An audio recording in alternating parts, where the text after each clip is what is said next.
4. Realidade, emergência e avaliação. A realidade, estivemos dizendo, é dada em momentos de bom contato, uma unidade de awareness, resposta motora e sentimento. Comecemos agora a analisar essa unidade mais acuradamente e a relacioná-la ao nosso método de psicoterapia. Neste capítulo, argumentaremos que realidade e valor emergem como consequência da autorregulação, seja ela saudável, seja neurótica, e discutiremos o problema de como, segundo a referência de autorregulação do neurótico, aumentar a área de contato. Resolveremos isso definindo a psicoterapia como autorregulação em emergências experimentais seguras. 1. Dominância e autorregulação. Chamemos a tendência de uma tensão forte a sobressair-se proeminentemente e a organizar a awareness e o comportamento de dominância. Quando há dificuldade e demora em alcançar um equilíbrio no campo, a dominância e sua tentativa de completar a organização são conscientes. De fato, elas são o que a consciência é. Cada situação inacabada mais premente assume a dominância e mobiliza todo o esforço disponível até que a tarefa seja completada. Então torna-se indiferente e perde a consciência, e a necessidade premente seguinte passa a exigir atenção. A necessidade torna-se premente não deliberada, mas espontaneamente. Deliberação, seleção e planejamento estão implicados no completamento da situação inacabada, mas a consciência não tem de encontrar o problema. Mais exatamente, ela é igual ao problema. A consciência espontânea da necessidade dominante e sua organização das funções de contato é a forma psicológica da autorregulação organísmica. Por toda parte no organismo estão sempre ocorrendo muitos processos de ordenação, retração, seleção e assim por diante. Sem consciência, por exemplo, a emissão ordenada de certas enzimas para digerir determinados alimentos. Essa organização interna não consciente pode ser de uma sutileza qualitativa e de uma precisão quantitativa extremas, mas está sempre relacionada a problemas razoavelmente conservativos. Contudo, quando esses processos exigem para seu completamento material novo do ambiente, e isso se dá, por sua vez, com todo o processo orgânico, então determinadas figuras de consciência se tornam vívidas e vêm para o primeiro plano, estamos lidando com um contato. Numa situação de perigo, quando a tensão se inicia a partir de fora, a cautela e a deliberação são similarmente espontâneas. 2. Dominância e avaliação. Dominâncias espontâneas são estimativas do que é importante na ocasião. Não são avaliações adequadas, mas a evidência básica de um tipo de hierarquia de necessidades numa situação atual. Não são impulsivas e necessariamente vagas, mas sistemáticas e com frequência bastante específicas, pois expressam a sabedoria do organismo acerca de suas próprias necessidades e uma seleção a partir do ambiente do que satisfaz essas necessidades. Elas fornecem uma ética imediata, que não é infalível, mas ainda assim está numa posição privilegiada. O privilégio deriva simplesmente disto, o que parece espontaneamente importante. De fato, organiza realmente a maior parte da energia do comportamento. A ação autorreguladora é mais vívida, mais intensa e mais sagaz. Qualquer outra linha de ação que se suponha ser melhor tende a avançar com força diminuída, menos motivação e awareness mais confusa, e deve também implicar o devotamento de certa quantidade de energia e o desvio de certa quantidade de atenção para a repressão do self espontâneo, que está buscando expressão na autorregulação. Isto ocorre mesmo quando a autorregulação é inibida nos interesses óbvios do self, por exemplo. Quando se impede que uma criança corra à frente de automóveis, uma situação na qual sua autorregulação pode falhar, e a maneira pela qual gerimos nossa sociedade parece consistir em grande parte em situações semelhantes. A inibição é, então, necessária. Mas lembremos-nos de que à medida que concordamos com situações nas quais a autorregulação raramente opera, temos de nos contentar em viver com energia e radiância reduzidas. A pergunta que mais obviamente impressiona a pessoa comum é até que ponto a autorregulação organísmica é possível, permissível, em nossa sociedade e tecnologia, e talvez na natureza das coisas. Acreditamos que esse ponto está imensamente além daquele que hoje nos permitimos deliberadamente as pessoas podem ser muito mais alegres e ter mais energia do que têm, e então seriam também mais sagazes. Nós nos infligimos grande parte dos nossos problemas. Muitas condições, tanto objetivas como subjetivas, podem e devem ser mudadas.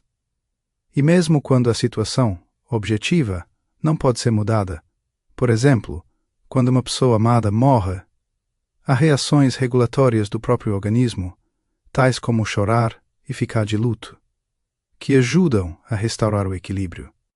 Se ao menos permitirmos que o façam. Contudo, adiemos essa discussão para mais tarde. Capítulo 8. 3. Autorregulação neurótica. A experiência neurótica é também autorreguladora. Dissemos que a estrutura do contato neurótico caracteriza-se por um excesso de deliberação, fixação da atenção e músculos preparados para uma resposta específica.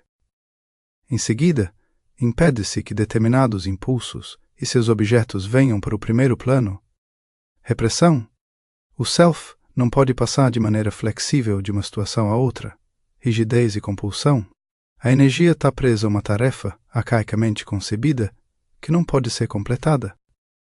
Quando a deliberação extrema é sensata, diante de perigos atuais crônicos, não podemos falar de excesso.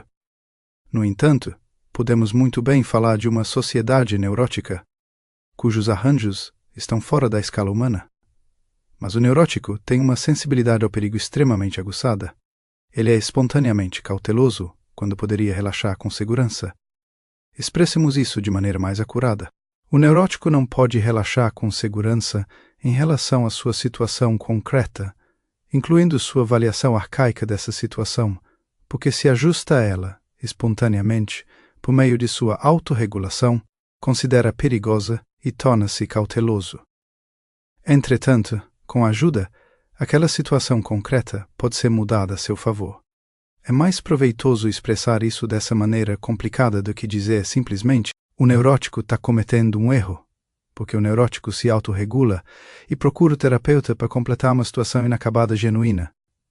Se o terapeuta considerar a situação terapêutica por esse prisma, como parte da contínua situação inacabada do paciente, que a está enfrentando por meio de sua própria autorregulação, existe uma possibilidade maior de o terapeuta ser útil do que se ele considerar o paciente como alguém equivocado, doente, morto.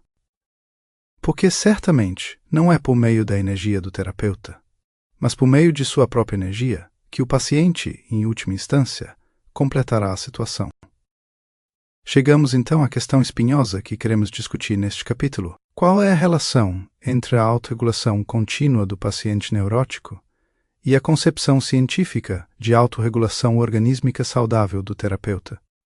A esse respeito, é melhor prestarmos bastante atenção às palavras de Kurt Lewin. É particularmente necessário que aquele que se propõe a estudar todos os fenômenos se precavenha contra a tendência de tornar os todos tão abrangentes quanto for possível. A verdadeira tarefa é investigar as propriedades estruturais de um determinado todo, averiguar as relações entre todos subsidiários e determinar os limites do sistema com o qual se está lidando. Tudo depende de todas as outras coisas. É tão verdadeiro em psicologia quanto na física. Ponto 1. 4. A autorregulação saudável num estado de emergência. Primeiramente, vamos considerar um incidente razoavelmente saudável de dominância e autorregulação organísmica. Ponto 2. O cabo Jones sai em patrulha pelo deserto. Ele se perde, mas finalmente, exausto, volta ao acampamento. Seu amigo Jimmy está contente em vê-lo e, imediatamente, com entusiasmo, lhe dá a importante notícia de que durante sua ausência havia chegado sua promoção. Jones olha-o com os olhos embaçados, murmurando água, e ao perceber uma poça suja que ordinariamente não seria notada, cai de joelhos ao lado desta e tenta beber sofregamente, mas engasga, levanta-se e vai cambaleando até o poço no meio do acampamento. Mais tarde, Jimmy lhe traz suas divisas de sargento e Jones pergunta: "O que eu faço com isso? Não sou sargento." "Mas eu lhe contei a respeito da sua promoção quando você chegou ao acampamento." "Não, você não contou." "Não seja idiota. Eu contei sim. Eu não ouvi você. De fato, ele não o ouviu, porque naquele momento estava desatento a tudo, menos à água. No entanto, enquanto estava no deserto, apenas 1 hora antes de chegar ao acampamento, tinha sido atacado por um avião inimigo. Ele se abrigou rapidamente. Desse modo, ele ouviu mesmo o avião. A água não poderia ter requerido toda a sua atenção. Observamos que houve uma hierarquia de dominâncias. A ameaça intensa dominou a sede dominou a ambição. Todos os esforços imediatos foram mobilizados para a situação inacabada dominante até que esta terminasse e a próxima tarefa pudesse assumir a dominância. Escolhemos propositadamente um exemplo de estado de emergência, porque num caso assim a hierarquia subjacente manifesta-se muito facilmente. As coisas mais importantes vêm em primeiro lugar e nos comprometemos com elas sem nos refriarmos. A opinião geral é que em situações de emergência descobrimos o que um homem é. Esta é a sabedoria da escola contemporânea de existencialistas, que insiste em explorar situações extremas em busca da verdade da realidade. Em situações extremas, pretendemos mesmo fazer o que fazemos. Contudo, é claro que um homem sempre tem essas intenções se analisarmos sua situação corretamente.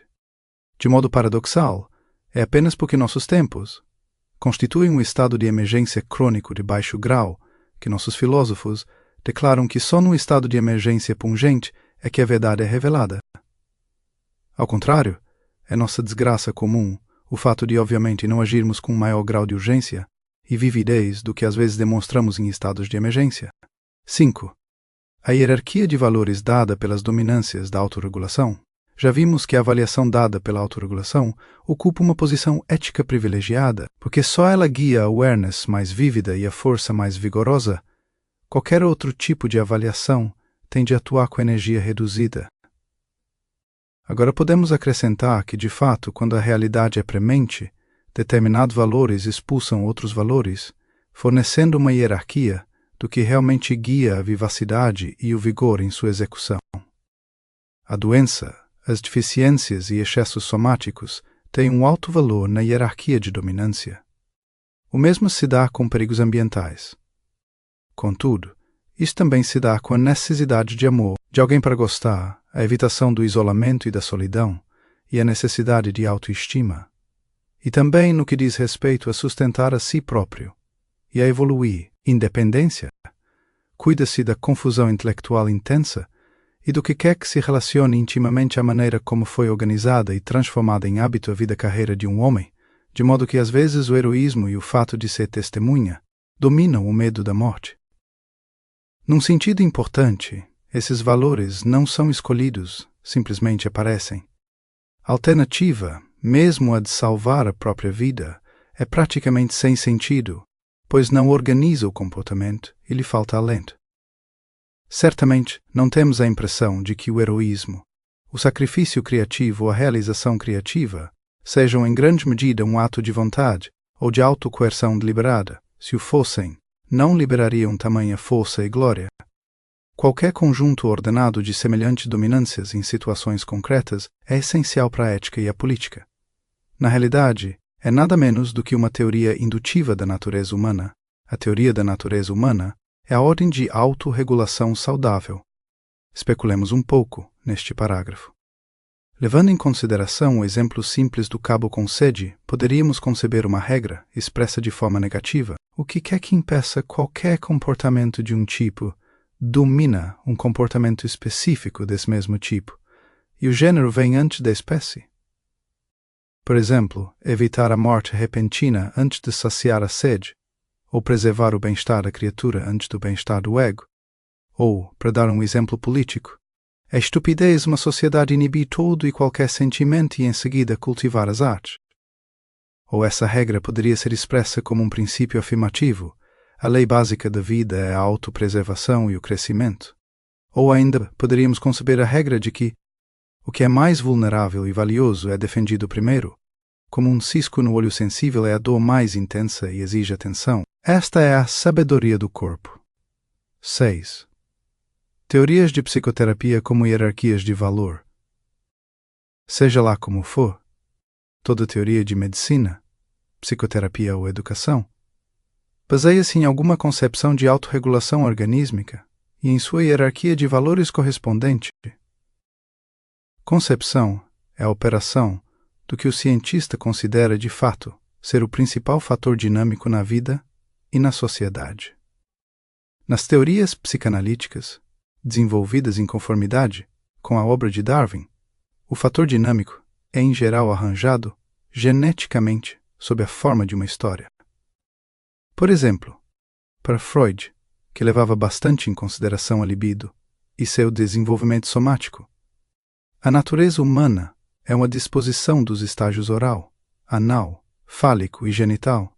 Não temos a impressão de que em Freud as mulheres têm uma natureza humana integral. Mas, é verdade, elas são, portanto, algo divinas. Outros comportamentos importantes estão relacionados a esses estágios, tais como o comportamento sádico anal, oruano canibalístico, fálico narcisista, etc. E o objetivo da terapia é restabelecer a ordenação natural dentro de um todo social viável de pré-prazer, sublimação e prazer final. Harry Stack Sullivan, para dar um exemplo oposto, considera o todo social como aquilo que é essencialmente humano, é a interpersonalidade e a comunicação que liberam energia. Desse modo, ele propõe seus estágios infantis como prototáxico, paratáxico e sintáxico, e define os caracteres eróticos freudianos nesses termos. O objetivo da terapia é superar a solidão, restaurar a autoestima e realizar a comunicação sintáxica. Horney e Fromm, similarmente, em conformidade com Adler, impressionam-se pelo crescimento que leva à independência da criança, veem a neurose nas relações de poder regressivas no indivíduo e na sociedade, e visam a autonomia do indivíduo. E poderíamos prosseguir desse modo. Toda escola de psicoterapia tem alguma concepção da natureza humana que é reprimida e regredida na neurose e visa recuperar essa natureza ou fazer com que amadureça. De acordo com a concepção, há certos impulsos e comportamentos que deveriam ser dominantes na autorregulação saudável, e o objetivo é criar uma realidade na qual eles sejam dominantes. A finalidade de detalharmos as diferenças entre as escolas não é escolher entre elas, nem, inversamente, rejeitá-las todas, e nem, obviamente, desacreditar a psicoterapia como sendo sectária.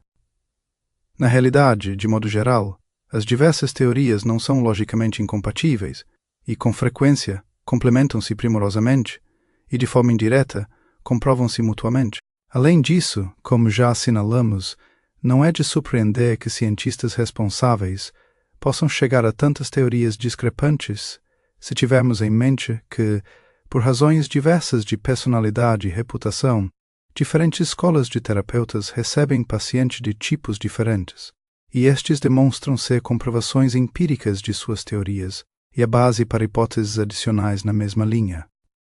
Ilustremos rapidamente esse fato. Como era natural no início, Freud lidava com uma série de pacientes crônicas com sintomas espetaculares, histerias, obsessões, fobias, perversões. Tanto em consequência como em seguida, por causa disso, empregou a interpretação dos símbolos como método, portanto, ele estava fadado a chegar a determinada teoria da infância e da natureza humana. Contudo, os junguianos passaram a tratar, por um lado, de psicóticos institucionalizados, e por outro, de pessoas de meia-idade que tinham tido esgotamento nervoso, e por esta razão desenvolveram terapias artísticas e conceberam uma teoria cheia das ideias de uma cultura superior e primitiva, com ênfase reduzida na sexualidade. Mas Reich lidou principalmente com pessoas mais jovens que, frequentemente, ainda não haviam casado, e tanto seus pacientes quanto suas descobertas ditaram um método mais fisiológico. Por sua vez, Sullivan lidou com esquizofrênicos ambulatoriais e tinha pouca coisa a que recorrer, além de usar métodos conversacionais e tentar estabelecer a autoconfiança de seus pacientes. Moreno, ao lidar com delinquentes no internato, desenvolveu um método de terapia de grupo, uma situação que, em princípio, deveria desenfatizar os fenômenos de transferência e contribuir para uma sociabilidade mais receptiva. Em toda escola o viés, o tipo de pacientes, o método e a teoria são coerentes. Isto não é cientificamente escandaloso, Desejaríamos que os teóricos fossem menos propensos a passar de sua própria prática para a natureza humana, e que todos os médicos fossem menos propensos a generalizar para a natureza humana, como se a humanidade fosse por natureza um paciente. Mas, por outro lado, desejaríamos que os críticos leigos e os lógicos se informassem melhor a respeito dos fundamentos empíricos das teorias que menosprezam. 7. A autorregulação neurótica e a concepção do terapeuta. Entretanto, qualquer um que examine com simpatia as diferentes escolas e métodos de psicoterapia, como estamos fazendo, embora superficialmente, descobre uma nova noção. A natureza humana básica é em parte dada, como eles pressupõem, mas em parte, ajustando-se às diferentes terapias, cria a si própria. E esse ajustamento criativo, em circunstâncias favoráveis, é em si mesmo uma característica fundamental da natureza humana básica. Trata-se da mesma força essencial que está à primeira vista, evidente em qualquer experiência humana de valor. O problema da psicoterapia é arregimentar o poder de ajustamento criativo do paciente, sem forçá-lo a encaixar-se no estereótipo da concepção científica do terapeuta. Desse modo, chegamos ao problema da relação entre a autorregulação contínua do neurótico e a concepção do terapeuta de qual natureza humana deve ser recuperada. Porque o paciente, de modo geral, realmente se autocriará de acordo com a concepção do terapeuta. No entanto, sem dúvida, outros rumos também lhe são possíveis. Portanto, podemos entender a importância da já citada advertência de Lewin, no sentido de não analisar a estrutura da situação concreta em termos de um todo demasiado extenso.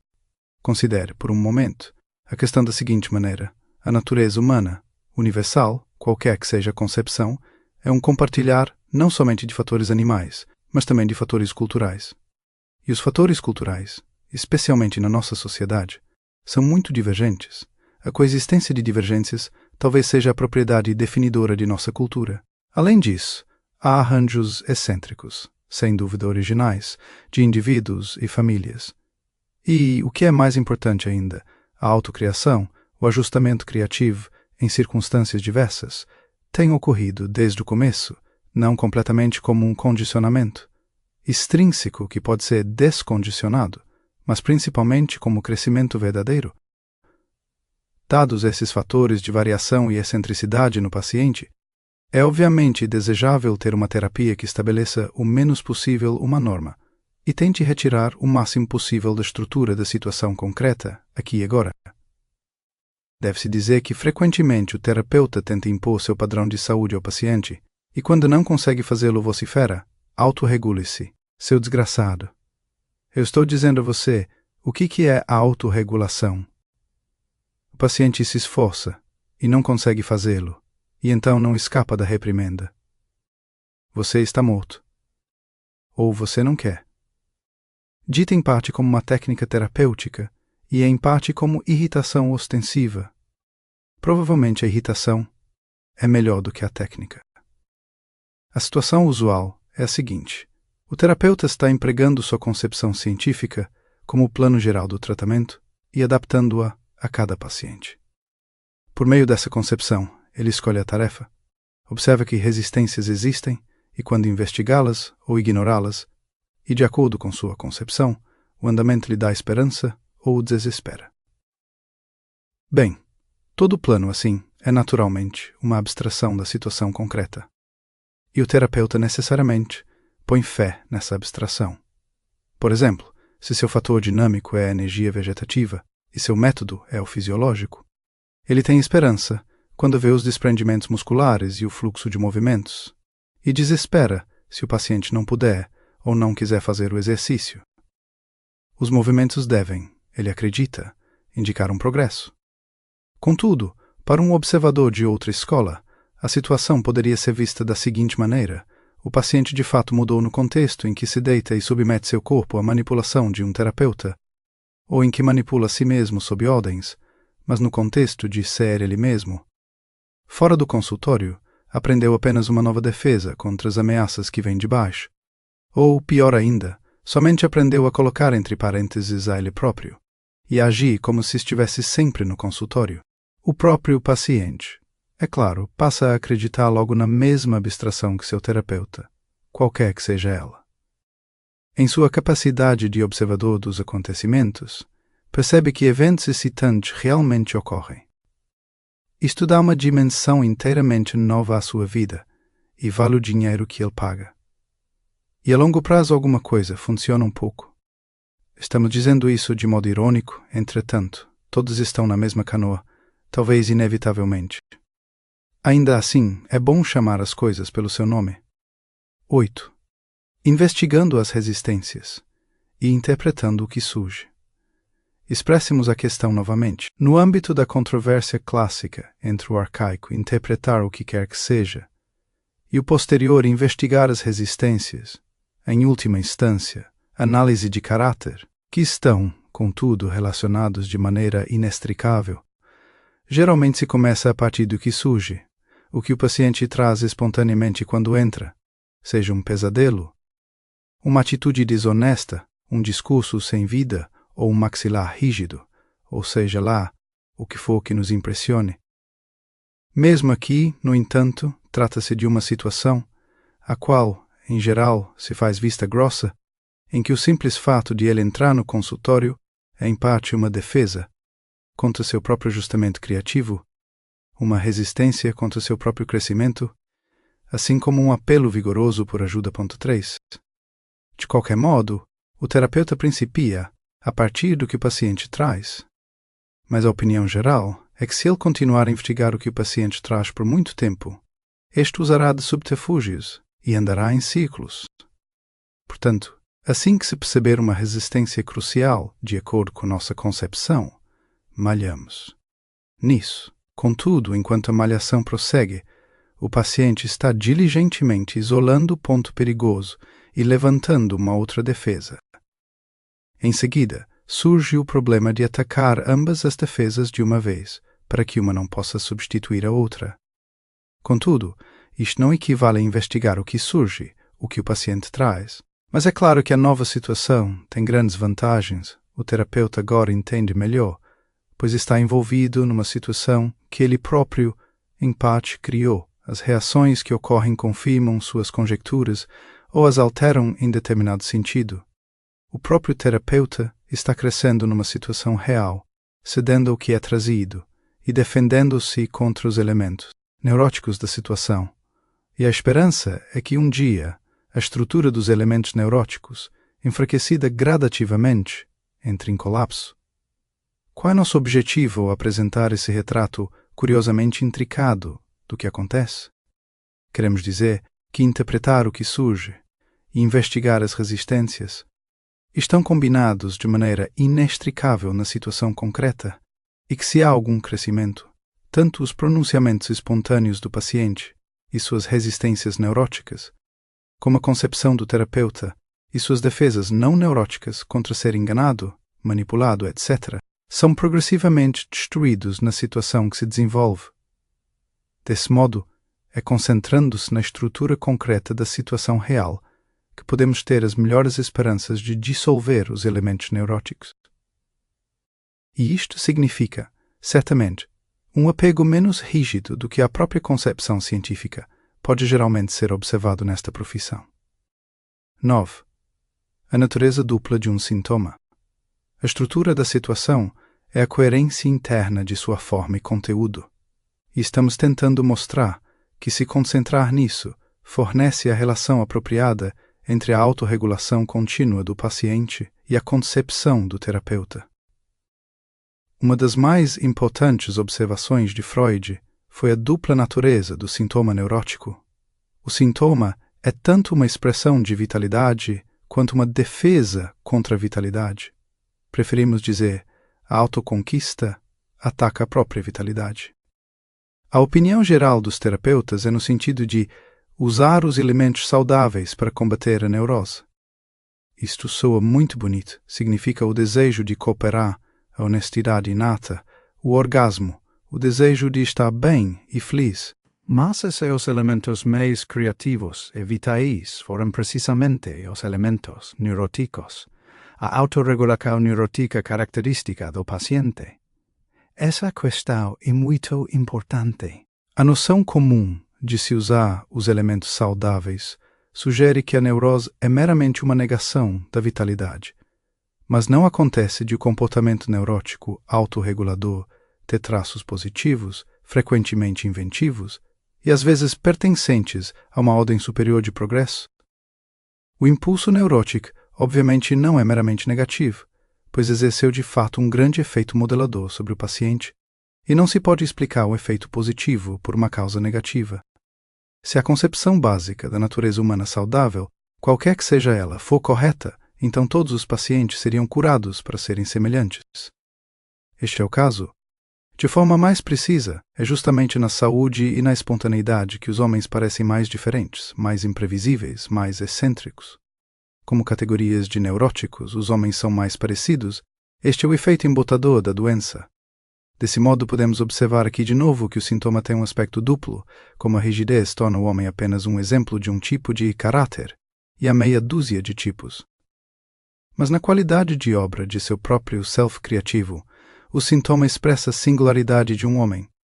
E existe alguma concepção científica, porventura, que se atreva, a priori, a abranger toda a gama das singularidades humanas, curando o sintoma e reprimindo o paciente? Por fim, consideremos nosso problema no contexto da ansiedade do paciente. Para recuperar a natureza humana, o terapeuta malha o caráter, aumenta a ansiedade e, na mesma medida, diminui a autoestima. Confrontado com um padrão de saúde à altura do qual ele não pode chegar, o paciente é culpado. Ele costumava ser culpado porque se masturbava. Agora ele é culpado porque não tem prazer suficiente quando se masturba. Ele costumava ter mais prazer quando se sentia culpado. Cada vez mais o médico tem razão e o paciente está errado.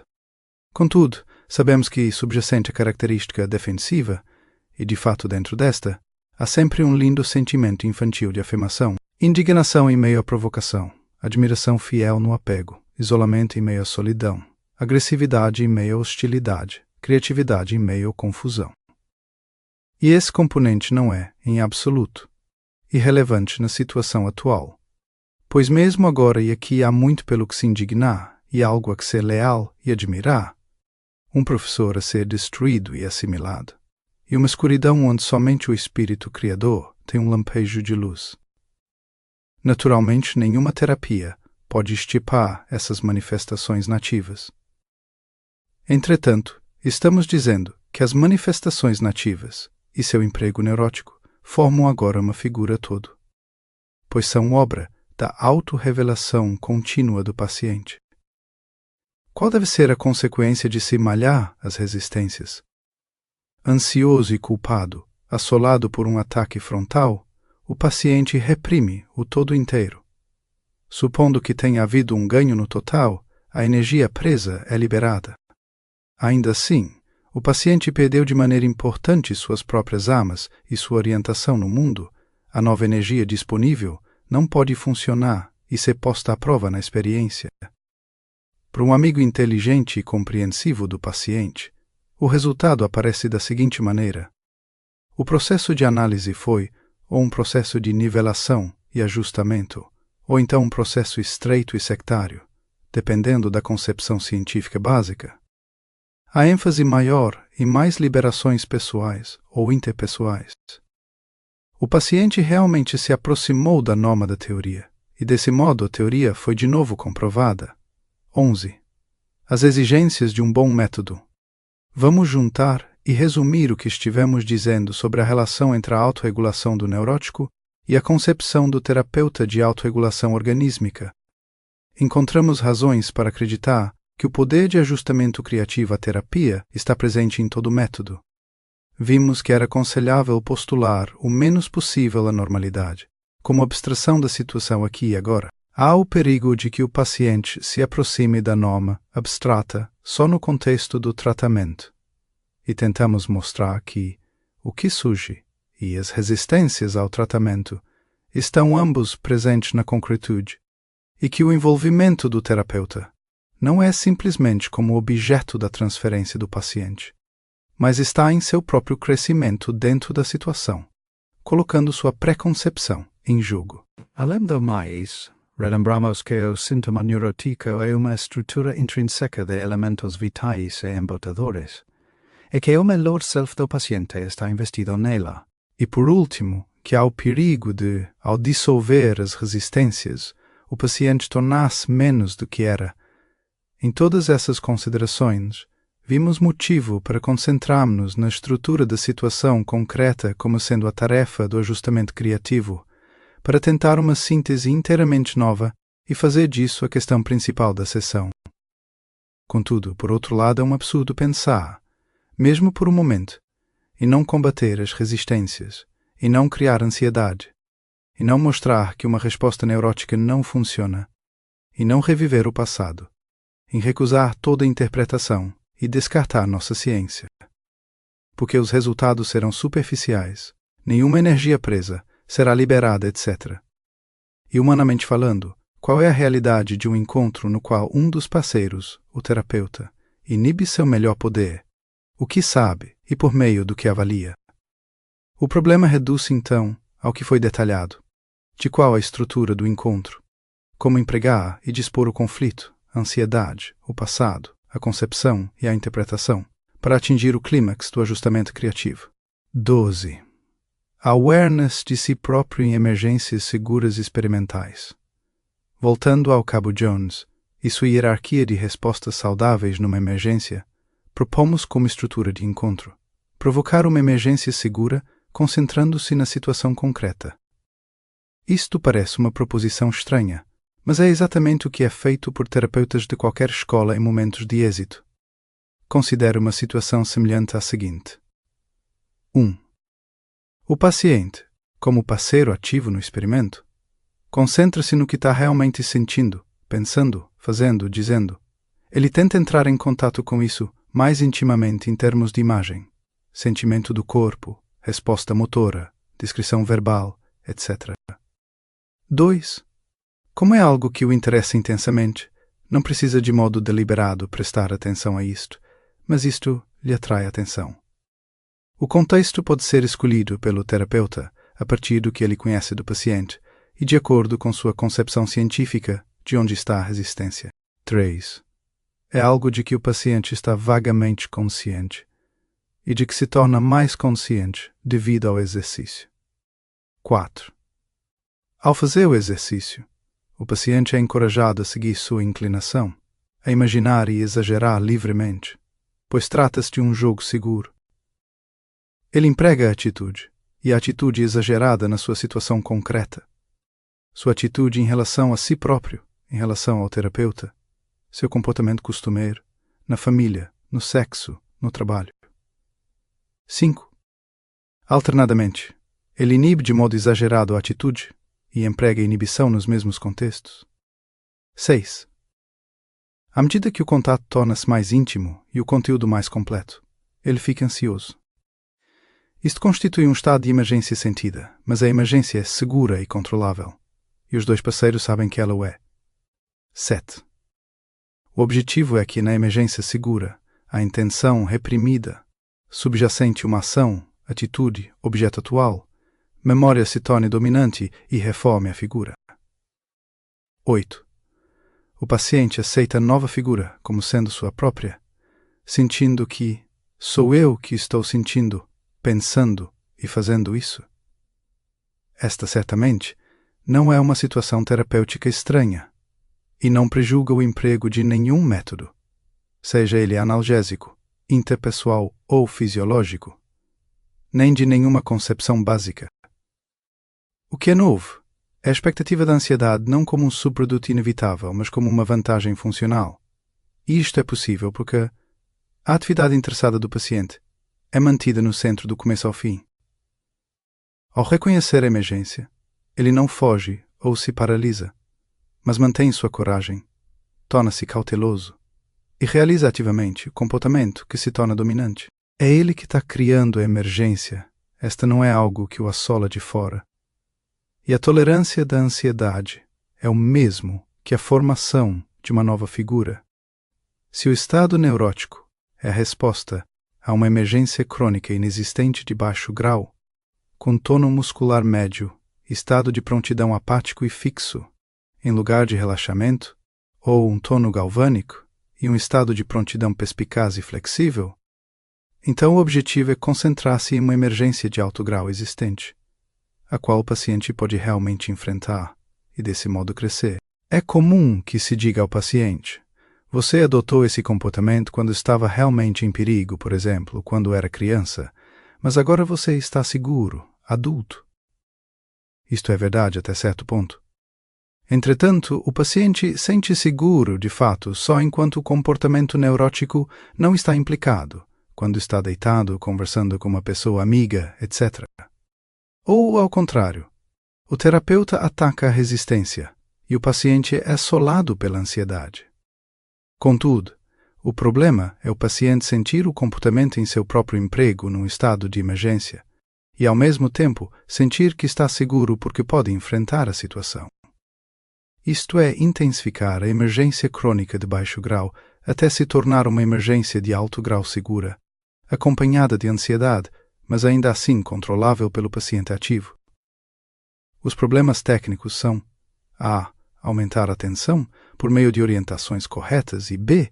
Manter a situação controlável e ainda assim controlada. A situação é sentida como segura porque o paciente está num estágio adequado para inventar o ajustamento exigido e não afastá-lo deliberadamente. O método consiste em empregar cada parte que funciona como sendo funcional e não pôr entre parênteses ou abstrair qualquer parte que funcione na situação concreta. É encontrar o contexto e o experimento que ativará todas as partes como um todo do tipo exigido. As partes que funcionam são a autorregulação do paciente, o conhecimento do terapeuta, a ansiedade liberada e, não menos importante, a coragem e o poder criativo e formativo em cada pessoa. 13. Avaliação. No fim, o problema do emprego correto da concepção do terapeuta reduz-se à natureza da avaliação. Há dois tipos de avaliação: a intrínseca e a comparativa. A avaliação intrínseca está presente em toda a ação que se desenvolve. É o fato de o processo estar dirigido a um fim, de a situação inacabada está deslocando-se em direção à situação acabada, a tensão em direção ao orgasmo, etc. O padrão de avaliação emerge na própria ação e é, finalmente, a própria ação como um todo. Na avaliação comparativa, o padrão é extrínseco à ação. A ação é julgada em comparação com outra coisa. O neurótico e a neurose normal da sociedade é especialmente propenso a esse tipo de avaliação. Toda ação é medida com relação ao ideal de ego, necessidade de elogios, dinheiro, prestígio. É uma ilusão, como sabe todo artista ou educador criativo, que semelhante avaliação comparativa conduz a alguma realização adequada. A ilusão nos casos em que parece um incentivo salutar é que a comparação representa o amor de que se precisa, a ausência de culpa, etc. E estes impulsos seriam mais úteis, menos prejudiciais, se não fossem ocultos. Não adianta nada o terapeuta fazer, em qualquer caso, avaliações comparativas de acordo com sua própria concepção de natureza saudável. Ele deve, de preferência, usar sua concepção e outros conhecimentos descritivamente para orientações e sugestões, em subordinação à avaliação intrínseca que emerge a partir da autorregulação contínua.